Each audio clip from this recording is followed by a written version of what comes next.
tsaka si Daddy.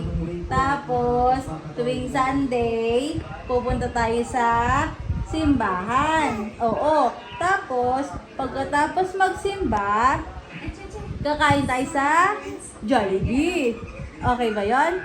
Gusto mo ba sa Jollibee? Oo, kakain tayo Jollibee. Tapos, bibili kita ng toy. Gusto mo yun? Oo. Galing talaga. Gusto niya ng toy. Anong toy ang gusto? Barbie. Gusto mo Barbie? Oo. Ay mo ng bola? Barbie gusto? Oo. Galing talaga.